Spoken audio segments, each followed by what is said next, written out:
4. The long-term effects of trauma and resettlement. Due to their frequent exposure to stressful and traumatic events, migrants often face particular risk factors that can cause mental health issues. Racial discrimination, urban violence, abuse at the hands of law enforcement, being compelled to part from their dear ones, being imprisoned or confined, and being deported are a few examples of these experiences. It is commonly known that stress and trauma have a significant negative influence on mental health. These experiences are also strongly correlated with a number of mental illnesses, such as major depressive disorder, psychosis, suicidal thoughts, and post-traumatic stress disorder, PTSD. Modern theories of stress describe a complex process in which an external stimulus, called the stressor, causes an individual to experience physical and psychological reactions that require adjustment on their part. An individual's adaptive resources may be overexhausted, which can lead to the development of mental disorders with distinct symptoms and behaviors, including severe high-risk behaviors like suicidal thoughts. Migration is widely acknowledged as a major chronic environmental stressor because it requires constant adjustment to a new environment. How common is exposure to traumatic experiences? It is extremely difficult to ensure that migrants have appropriate access to mental health services due to a combination of factors, including language and cultural barriers, as well as the long-term effects of stress and traumatic exposure. Traumatic events' impact on mental health seems to depend on how often, how severe, and how long they occur. More traumatic experiences were found to be the war-related factor that was most consistently linked to the development of mental disorders like post-traumatic stress disorder, PTSD, in a meta-analysis by Bogic. Similarly, Nygaard research found that among migrants with documented PTSD and refugee status, the prevalence of psychotic experiences was 40.9%. The most common experiences were auditory hallucinations, 66.2%, and persecutors' delusions, 50%, which were more common in those who had been imprisoned and tortured. A complex interplay of factors, including traumatic experiences, affects the likelihood of psychotic disorders. There is a correlation between migration and a higher severity of psychosis and a higher probability of needing medical attention. Refugees are more likely to experience non-affective psychosis. Certain academics suggest that the most disadvantaged and marginalized groups are the ones with the highest risk of schizophrenia among migrants. The meta-analysis conducted by Bogic revealed that, in contrast to major depression, where socioeconomic disadvantage was found to be a significant risk factor, post-migration socioeconomic status did not affect the risk of PTSD. Nonetheless, even after taking post-migration factors into account, the bulk of research points to the independent impact of trauma severity, particularly in relation to war trauma, on one's current state of mental health. The neuroscience behind the behaviors presented by young people who have experienced complex trauma. Young people who suffered complicated trauma frequently display a variety of behaviors that might be difficult to understand.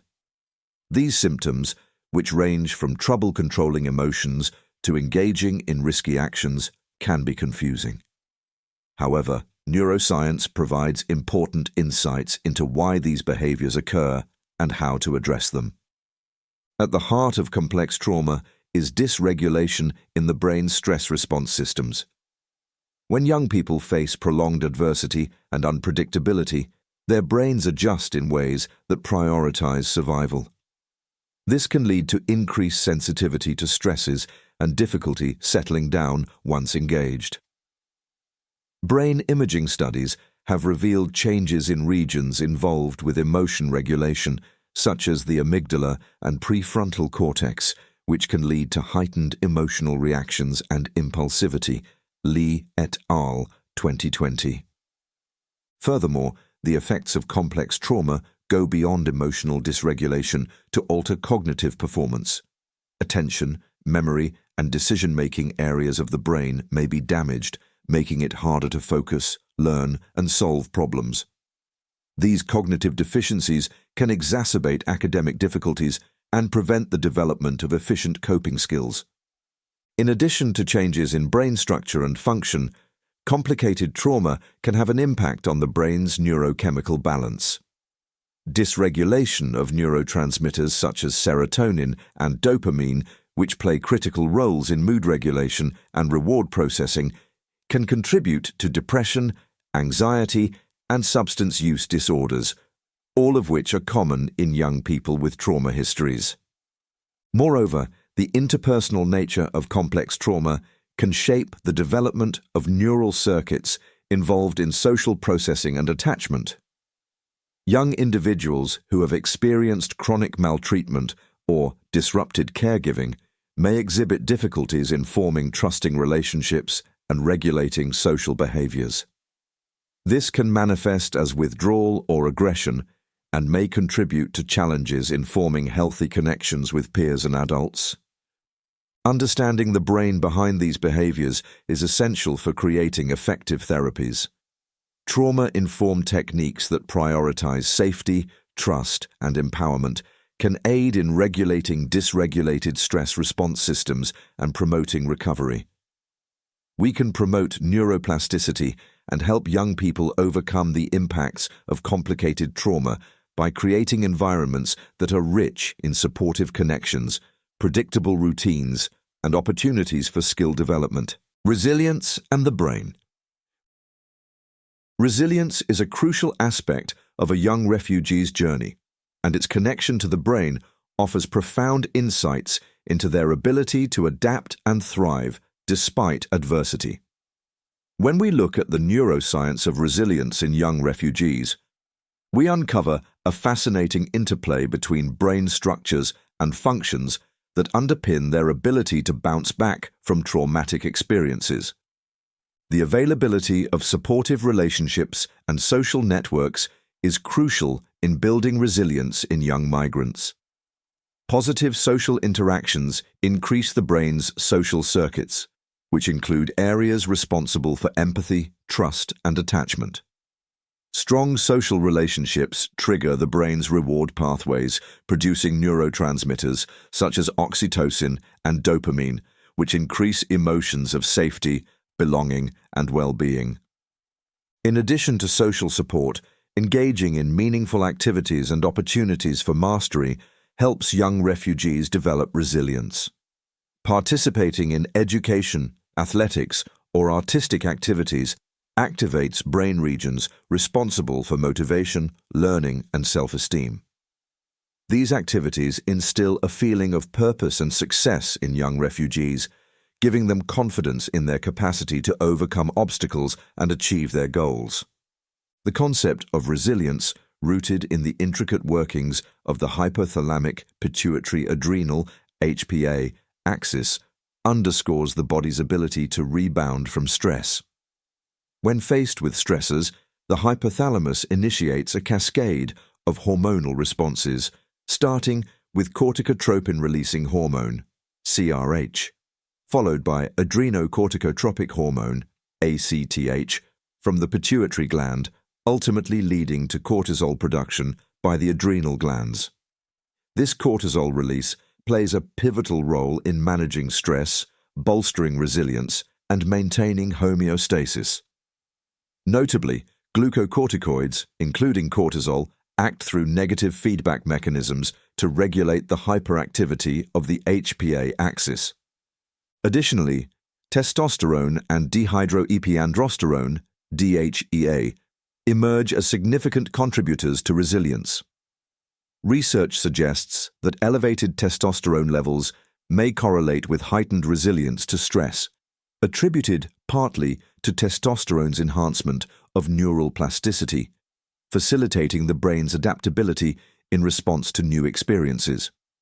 On the other hand, DHEA, a neurosteroid synthesized in the adrenal glands, exerts neuroprotective effects and influences mood regulation, thus playing a crucial role in resilience development.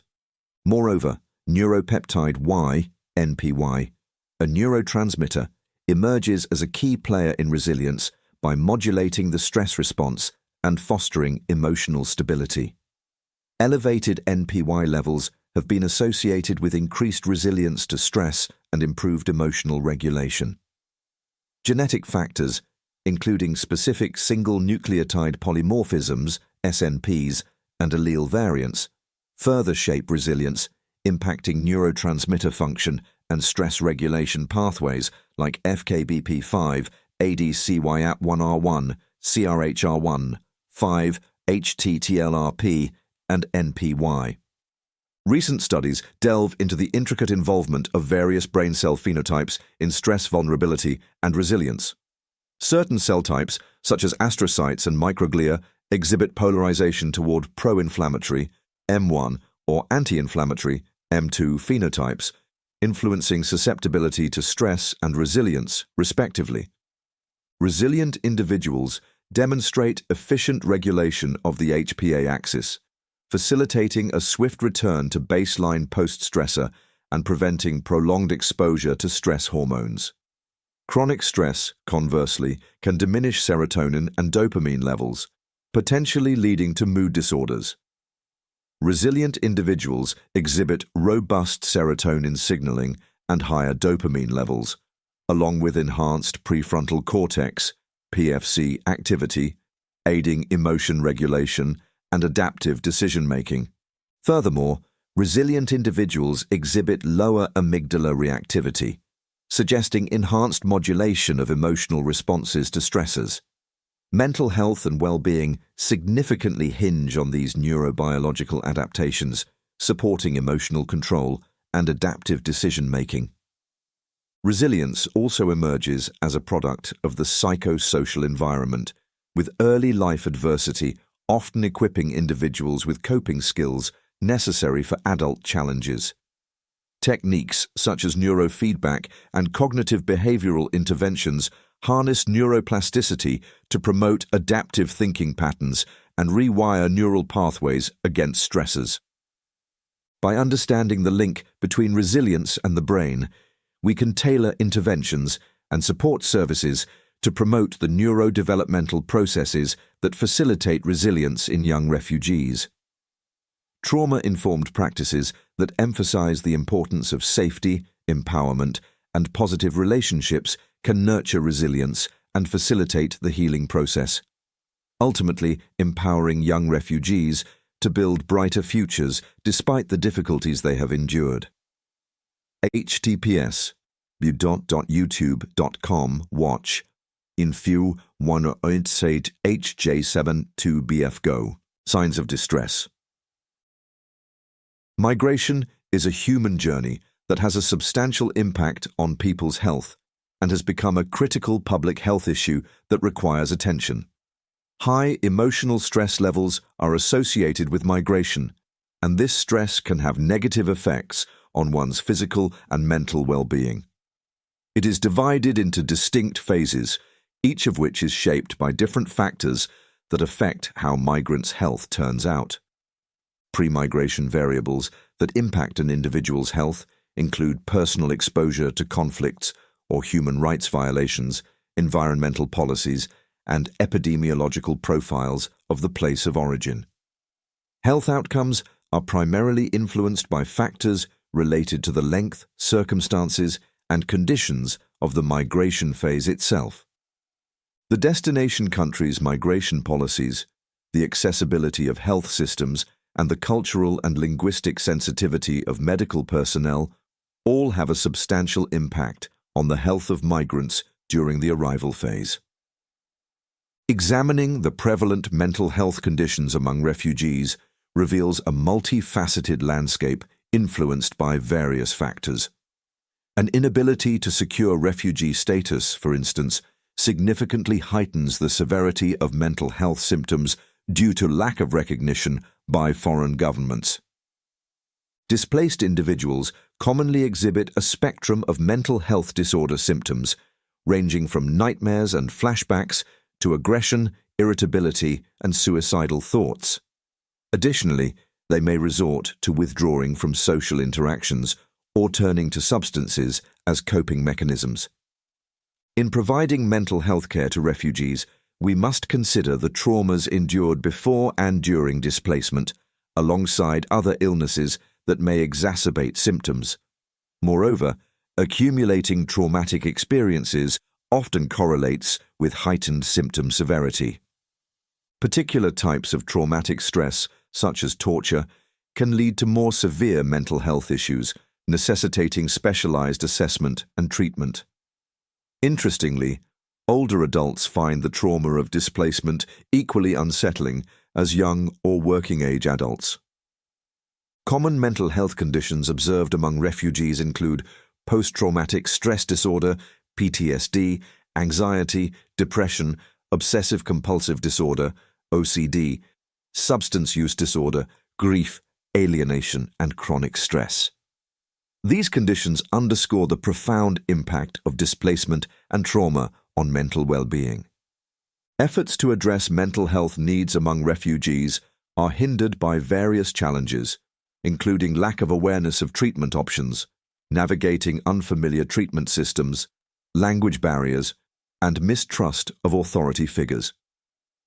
Consequently, health professionals face obstacles in making referrals and providing culturally informed care, exacerbating the gap in access to appropriate treatment. The mental health landscape among refugees reflects a complex interplay of factors that necessitate tailored interventions and support systems to address their unique needs and foster resilience amidst adversity. Article https://www.cambridge.org Core Journals BJP Psych Bulletin Article Trauma Exposure and Refugee Status as Predictors of Mental Health Outcomes in Treatment Seeking Refugees EB4D84994BC8E152F42398FB28E6A3F Resilience and its effects on the behavior.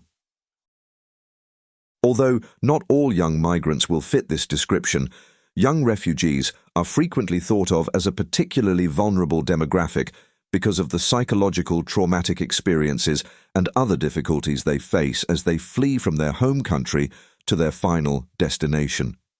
Like young people in the host nation, refugees and migrants struggle on a daily basis with issues like family strife and financial hardship. They do, however, face a unique set of difficulties as a result of their outsider status in the new nation. Discrimination based on race, gender, ethnicity, religion, or culture, as well as occasionally a combination of these characteristics, may be one of these difficulties.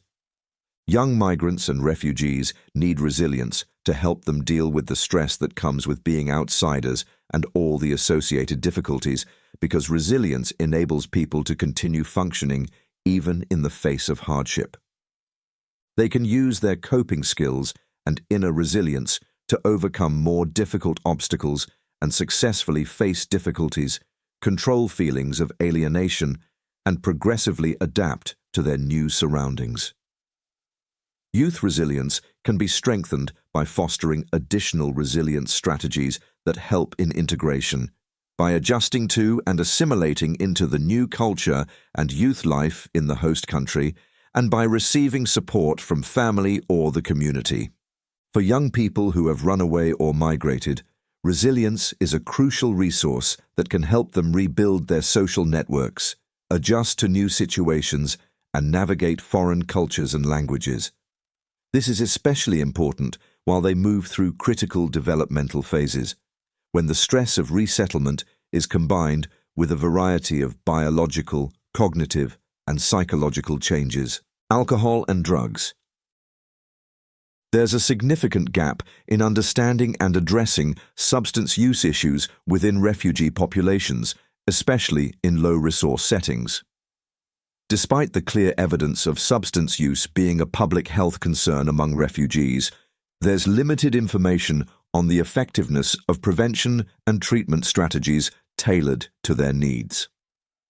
The research paper, Mental Health, Alcohol and Substance Use of Refugee Youth, found a lack of primary and secondary prevention strategies for substance use among refugees. This is concerning, considering that refugees often face new environments with changes in access to alcohol and drugs, different social norms, and increased vulnerability due to various stressors and mental health challenges. The findings from the study paint a worrying picture. Over half of participants displayed significant symptoms of post-traumatic stress disorder, PTSD, and a notable percentage engaged in substance use. Energy drinks were the most commonly consumed substance, followed by tobacco, alcohol, and marijuana. Gender differences were observed, with females more likely to experience emotional difficulties and males more likely to use alcohol or substances. Moreover, younger children showed symptoms of hyperactivity and prosocial behavior, but were less likely to engage in substance use. Education level showed a negative correlation with substance use, suggesting that higher education may act as a protective factor. Additionally, those residing in multiple refugee camps reported higher levels of emotional and behavioral difficulties and increased risk of physical abuse. The burden of migration exacerbates the vulnerability to substance use among refugees as they grapple with scarce coping resources and the stress of adjustment. Many have experienced trauma, violence, and family separation, both before and after migration, further increasing their susceptibility to substance use. Given these challenges, preventive programs targeting alcohol and substance use among refugees are essential. These programs should be tailored to address the unique needs and vulnerabilities of this population, taking into account factors such as gender, age, education level, and migration experiences. By focusing on prevention and providing targeted support, we can work towards improving the health and well-being of refugee populations. HTTP is as such www.researchgate.net, publication 356387179, Mental Health, Alcohol and Substance Use of Refugee Youth. Immigrant Syndrome with Chronic and Multiple Stress, Ulysses Syndrome. The Ulysses syndrome is the term used to describe a phenomenon where migrants experience multiple chronic symptoms after being exposed to high levels of stress in their new country. Under extremely high stress conditions encountered during the difficult migration journey, the Ulysses syndrome presents itself. This includes a wide range of stressors, including forced separation, dangerous migration routes, social isolation, a lack of opportunities, feelings of failure regarding migration objectives, a decline in social status, fierce survival struggles, and discrimination in the host nation. These variables intensify the occurrence of symptoms such as headaches, sleeplessness, continuous concern, anxiety, agitation, confusion, terror, and somatic discomforts like back and stomach aches. Remarkably, the lack of strong social support systems and insufficient medical care in the host nation contribute to the multiplicity and chronicity of these stressors. Many migrants find the process of acculturation to be extremely distressing, and in their attempts to adjust, many people who experience multiple chronic stress symptoms may end up receiving the wrong diagnosis and treatment for mental health issues.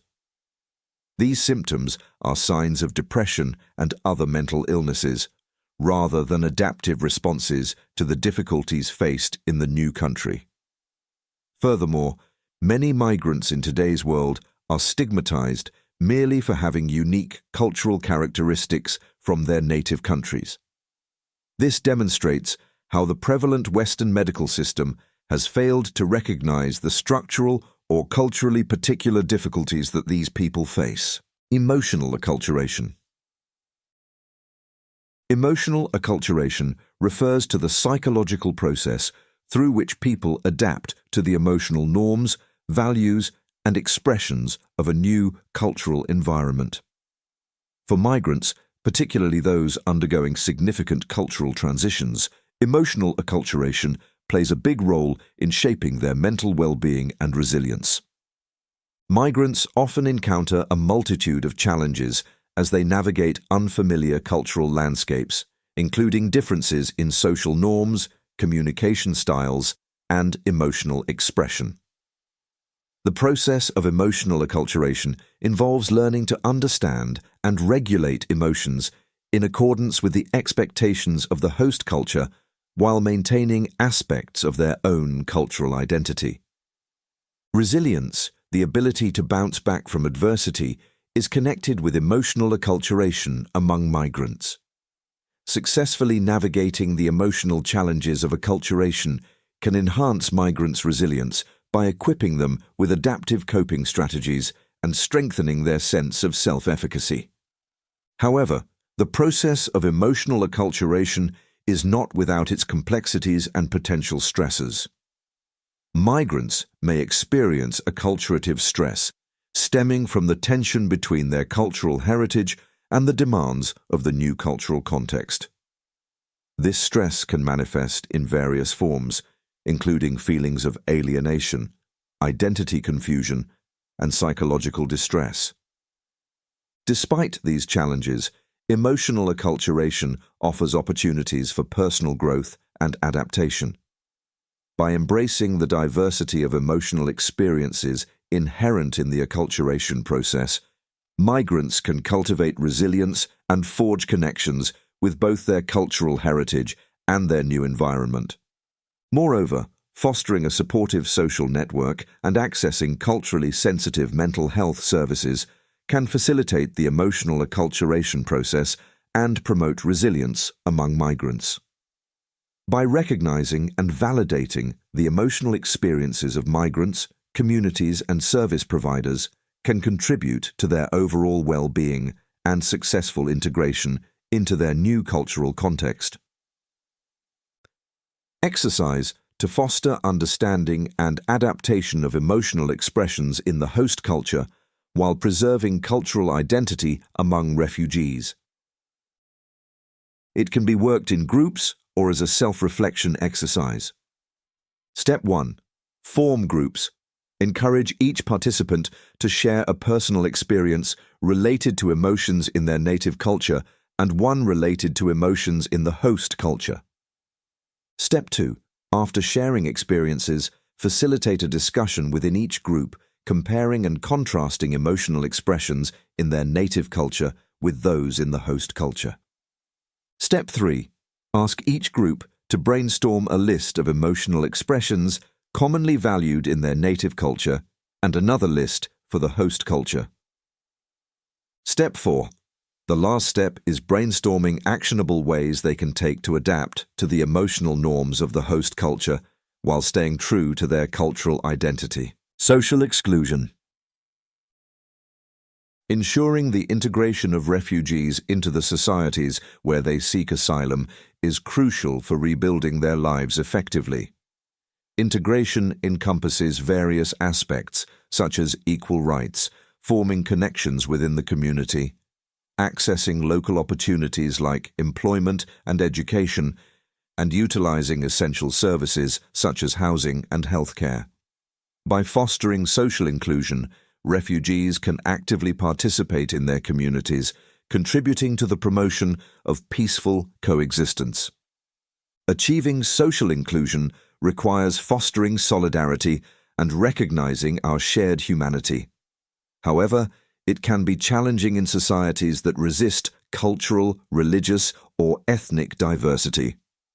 Consequently, refugees often encounter barriers that hinder their involvement in social, economic, and political spheres within host communities.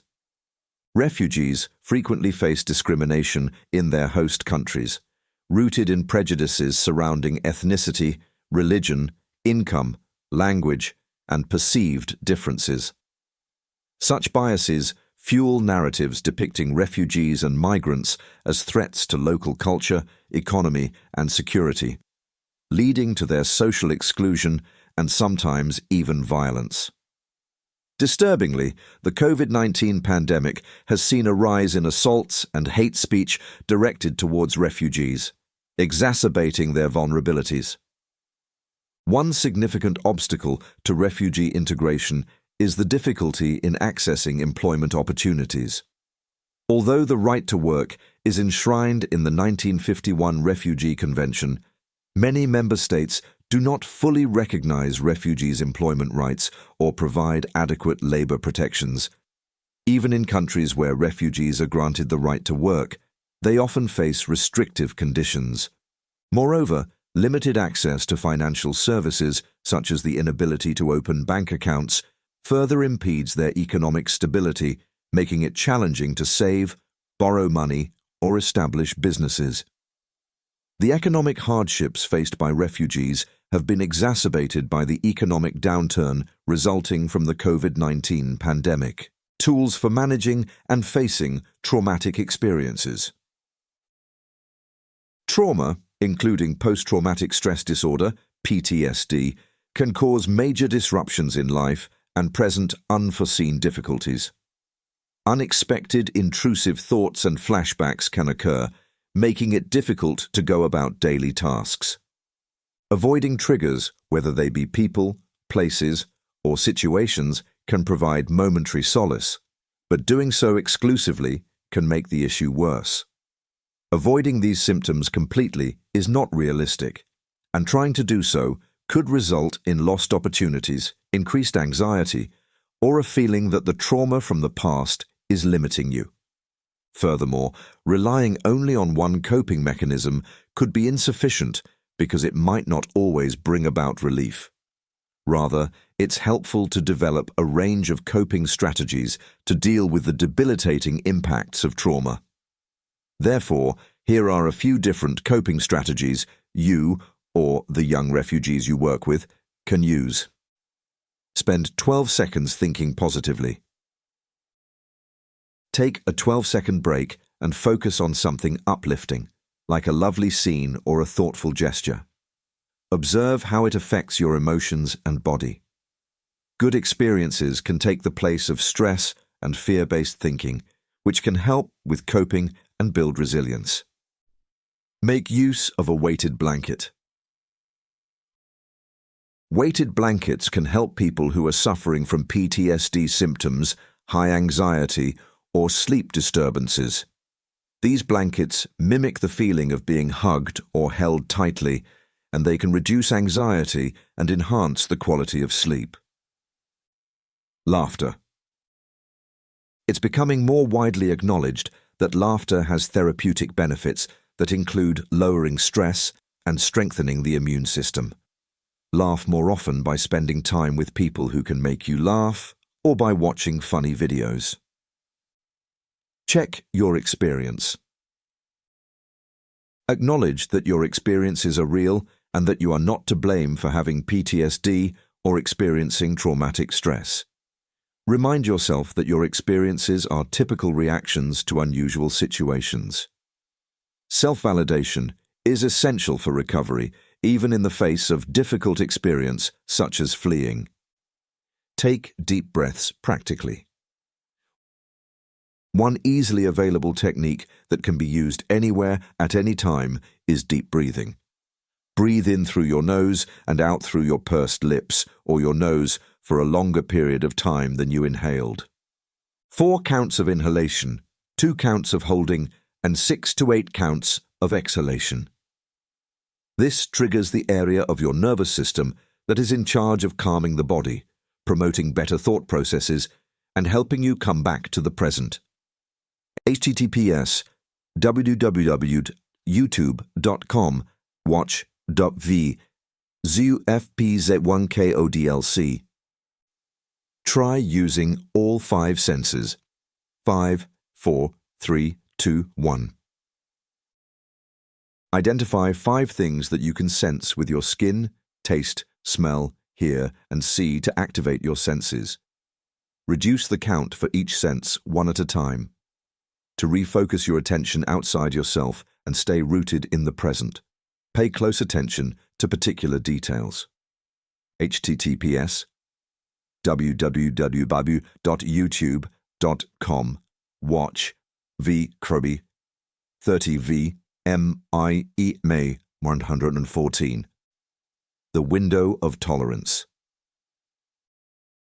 The idea of the window of tolerance, arowana, provides a structure for identifying and discussing your mental state at the moment. When you are operating within your window, you are in a balanced state that allows you to perform well. On the other hand, if you are outside this window, it means that you have experienced a traumatic stress reaction after being triggered.